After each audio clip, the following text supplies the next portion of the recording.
Thank you, Mr. Speaker. It is an honour to speak in this debate, and I am so pleased to be called. I have spoken in previous debates, and I would like to declare an interest. I'm proud to support our firefighters, and I wish to declare that I'm a member and co-chair of the Fire Brigades Union Parliamentary Group. I also want to pay tribute, Mr. Speaker, to my good friend Emma Dent-Coad, the former Member of Parliament for Kensington. Emma was a strong advocate and a wonderful representative for her constituents and for the Grenfell families, and I know that her passionate voice will be sadly missed in this place, and I suspect on both sides of the chamber. In relation to the inquiry, I want to make a couple of points, and personally I have some misgivings about the nature of the inquiry, the first phase, and whether in fact it was right to simply focus on the night of the fire. I think it's really important that we look at the context of the fire, not just the actions on the night.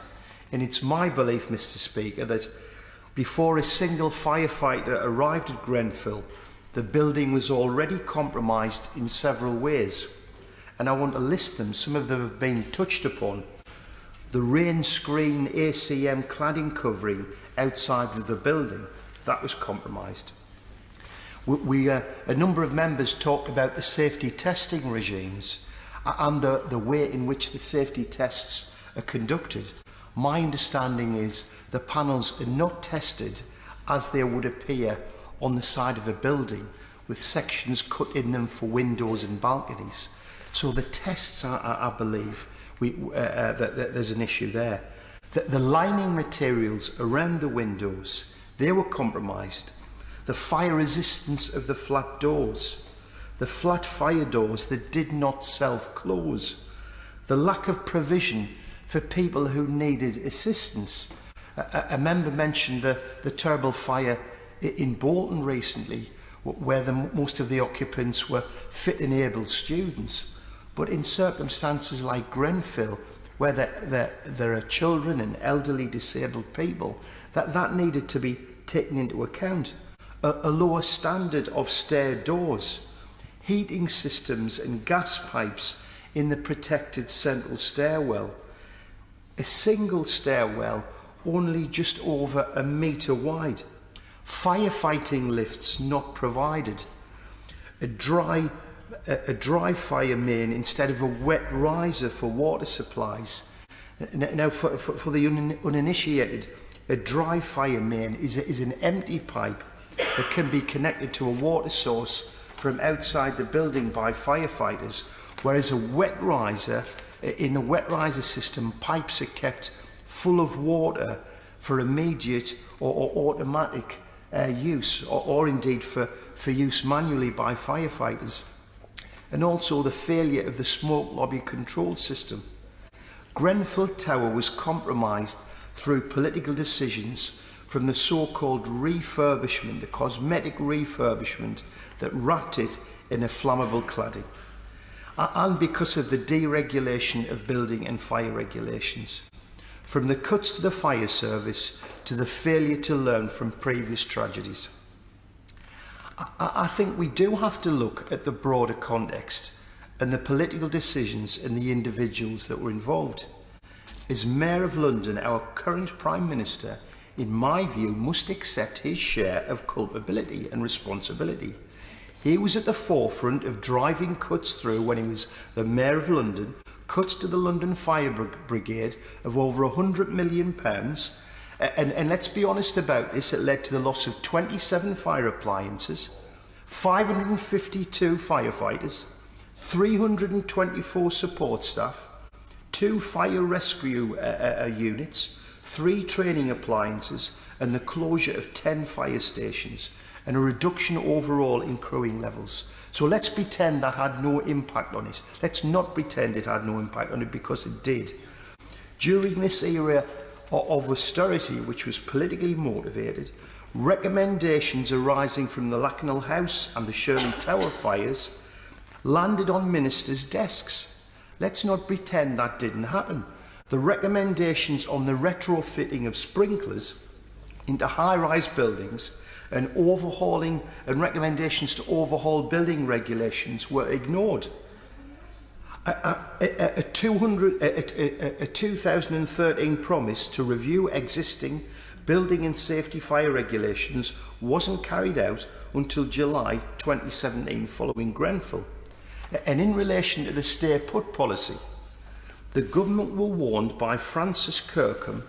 He was the coroner involved in the Lacknell House incident, tragedy. And he said the government, and I quote, should publish consolidated national guidance in relation to the stay put principle and its interaction with the get out and stay put policy, including how such guidance is disseminated to residents. Now, in response to the coroner, the then Secretary of State, who was now in the other place, the noble Lord Pickles of Brentwood and Ongar, he responded by saying the detailed national guidance on the issue was already available in fire safety in purpose-built blocks of flats produced by the Local Government Association. I think someone's referred to that already. But this guidance does not give any direction on the circumstances in which it might be appropriate to move from a stay-put to a get-out policy. In fact, it restates the stay-put policy. So, in conclusion, Mr. Speaker, the Grenfell inquiry cannot be another example of failure where good intentions fail to turn into meaningful actions. And I want to just ask the Minister a few direct questions. I want to ask, will the Minister meet with the Fire Brigades Union to draft a detailed and effective policy on stay put and identify when a get out or stay out policy should come to effect? And does the Minister, if so, does the Minister accept he needs to change the guidance and warn residents in high-rise buildings of the risks they face? Will the Minister and the Prime Minister now accept that cuts to the fire and rescue services in London and nationally has increased the risk to the public and undermined fire safety? The latest figures show the decline in response times to primary fires, with firefighters taking 2 minutes 42 seconds longer to respond to a primary fire compared with 1994-95 under a previous recording system. And seconds do count when it comes to fire. What we saw in the case of Grenfell, it took just 12 minutes for the fire to spread 19 floors to the roof. If we are going to improve fire safety, improve response times, we need to replace those firefighters that have been lost and provide our fire service with the resources and the equipment they need to maintain public safety. I do hope the Minister is going to take the opportunity to thank our firefighters from the dispatch box. I know the Secretary of State did initially in his opening remarks. But I want him to accept as well that a decade of austerity has had an effect in terms of morale and in terms of resources. The firefighters who went at Grenfell Tower risking their lives in circumstances few of us can imagine or will ever experience are nothing short of heroes. And I do accept that you won't thank me for calling them that. Grenfell was avoidable. The warnings from past tragedies were written in black and white and sat on ministers' desks.